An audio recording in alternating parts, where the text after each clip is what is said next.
Jamshoro Sindhi university के institute of physics में food festival ऐं बसंती मेलो लगायो वियो आहे। अचो त उन हवाले सां ॾिसूं था हितां जा जेके फूड फेस्टिवल में हिते फेस्टिवलूं लॻायूं अथनि इन्हनि खां अची पुछूं था किताबनि जो फेस्टिवल आहे, फूड फेस्टिवल खाधनि जो हिते इंतज़ाम वग़ैरह कई वई आहे ऐं चांहि जा रेस्टोरेंट वग़ैरह लॻिया विया आहिनि।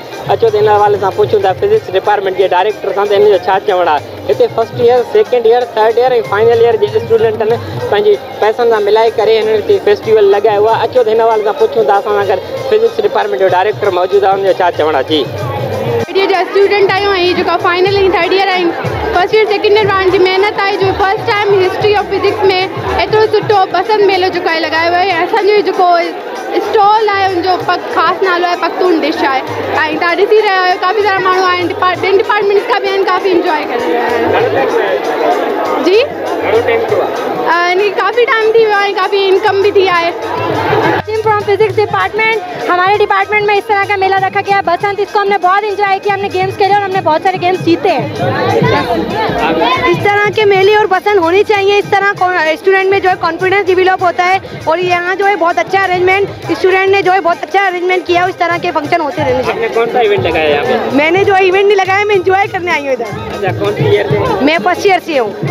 जी जी जी जी, थैंक यू।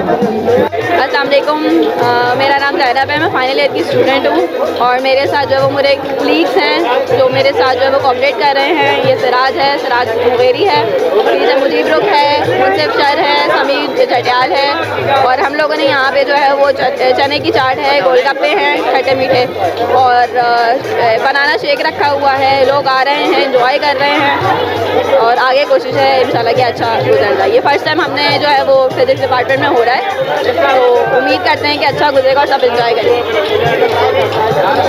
अलमराजा काम physical education health and sports science ऐं फेस्टिवल फिजिक्स में लगो आहे। ख़बर पई असांखे त असां चयो भला पढ़ाई सां गॾु गॾु जीअं त हाणे सेमेस्टर मथां लॻो पियो आहे, थोरो टेंशन बि लाइन असां जो पढ़ाई जो बर्डन बि जाम आहे, थोरो भला इंजॉय करे अचूं ऐं ॾाढो सुठो माहौल आहे। बसंत बि आहे, हुन फूड फेस्टिवल वग़ैरह बि आहिनि, ॾाढी इंजॉय आहे, गेम्स बि आहिनि, थोरो माइंड फ्रेश थींदो, प्रिपेयर थींदासीं सेमेस्टर लाइ ऐं थोरो टेंशन वग़ैरह इन करे आयासीं इंजॉय करणु। Thank U. फिजिक्स 2K60 जी तरफ़ां जेको आहे फिजिक्स डिपार्टमेंट में मुनक़िद कयो वियो आहे। तमामु बहितरीनु प्रोग्राम आहे, छो जो पढ़ाई सां गॾो गॾु अहिड़ा प्रोग्राम थींदा रहनि त जीअं शागिर्दनि जी पढ़ाई सां गॾो गॾु फिज़िकली बि मेंटली बि परवरिश थींदी रहे ऐं उहे दुनिया में ऐं दीनी मीन्स पंहिंजी सलाहियतुनि खे उजागर कंदा रहनि ऐं अहिड़ा मेला जेको आहे सो ऐं चवंदुसि त इंतिज़ामिया जे तरफ़ां हर साल ऐं मुनक़िद कया वञनि। सो बराए में जीअं त ही फिजिक्स डिपार्टमेंट जे पारां 2016 में हिते लाइ फर्स्ट ईयर हुन लाइ कयो आहे। हिन मेले जे तरीक़े सां असांखे तमामु घणी एंटरटेनमेंट मिलंदी ऐं इन जे हिसाब सां असांखे तमामु घणी इंफॉर्मेशन मिलंदी ऐं ज़रूरी आहे पढ़ाई सां गॾु एंटरटेनमेंट लाज़मी आहे, छाकाणि त पढ़ाई सां गॾु एंटरटेनमेंट न हूंदी त ज़रूरी न आहे हर वक़्तु पढ़ाई बि न थी आहे, हर वक़्तु एंटरटेनमेंट न थींदी आहे। इन जे करे ही फेस्टिवल हुजणु लाज़मी आहे, हिन सां तमामु घणी इंफॉर्मेशन मिली सघे थी स्टूडेंट खे। तमामु मज़ो आयो असांखे हिन फेस्टिवल अची करे। Thank you. हम पख्तून डिश है, हम फिजिक्स थर्ड ईयर के हैं, हम वज़ीरिस्तान से ताल्लुक़ रखते हैं। ये कीरे पश्तो में और इसको पश्तो में टिकने बोलते हैं, जो कि मिट्टी मानी होती है। ये सारे यूनिवर्सिटी के लड़के पख्तून सिंधी बलोच सबको कहता हूँ क्या है हमारे स्टॉल से खरीदे, बहुत लजीज है और ये हमारा जो कीर है और ये हमारा जो इसको पश्तो में टिकने बोलते हैं। ये हमारा साथी हमारा लीडर है जिशान बरकी और ये भी हमारे साथ है आमना शाह और बहुत सपोर्ट करी हमारे को।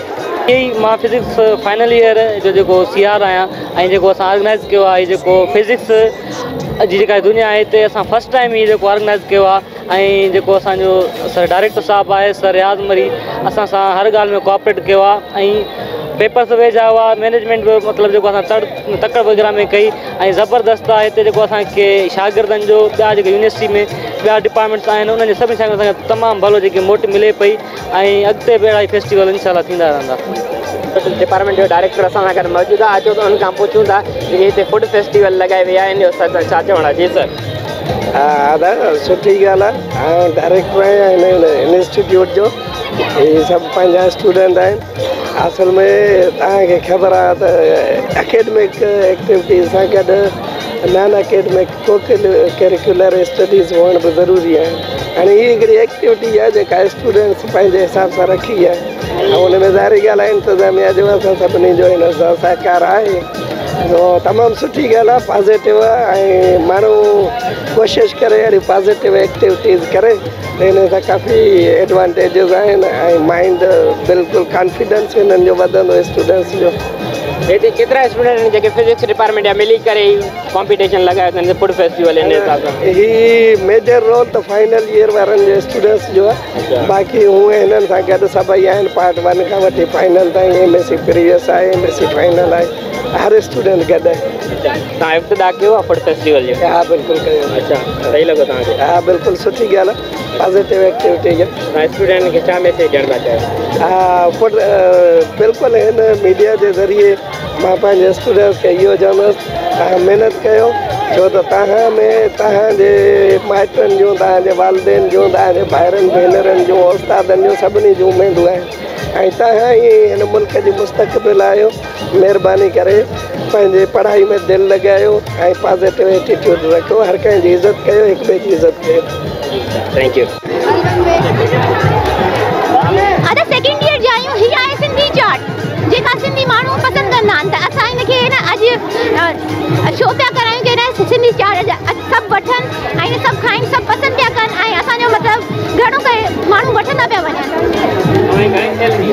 घणी सेल थी आहे अञा ताईं? त 500 थी विया आहिनि। 500 थी विया आहिनि। जी जी जी मां चार्ट जेको असांखे सभिनि टिनि फ्रेंड्स कयो आहे मिलाए करे असां, मां सेकेंड ईयर जी आहियां ऐं GR बि आहियां। उनखे अलावा इहे असां मीन्स के असांखे ईअं त हिकु क़िस्म जी चाट ठाही आहियूं, मिक्स चाट।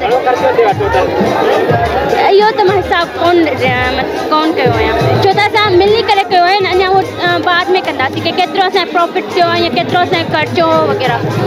तक़रीबन 800 या 1000 जो ख़र्चो थियो आहे। जी हाँ, हिननि माण्हुनि खां असां न्यूज़ वरितोसीं ऐं हितां जे डायरेक्टर खां असां न्यूज़ वरितोसीं। असांखे स्टूडेंटनि जा हींअर पेपर थियण वारा आहिनि, त हुन खां पहिरियों हुनजो दिमाग़ रिफ्रेश थी वञे, हिन वाले सां हिननि हिते स्कूल लॻायो आहे ऐं इलाही क़िस्म जा हिते स्टॉल लॻाया विया आहिनि। हिते झुमरियूं बनी रहिया आहिनि, सॉन्ग वग़ैरह चवी, हिते चाट वग़ैरह जो फूड फेस्टिवल जो इहे हिसाब सां हिननि फ्रूट वग़ैरह जो स्टॉल लॻाया, इलाही क़िस्म जा हिननि स्टॉल लॻाया। हिते पचरो पंहिंजे स्टॉल लॻाए वेठा हुआ। कैमरामैन महबूब अली जमाली सां गॾु रिपोर्टर मज़र अली जमाली, जामशोर। जी।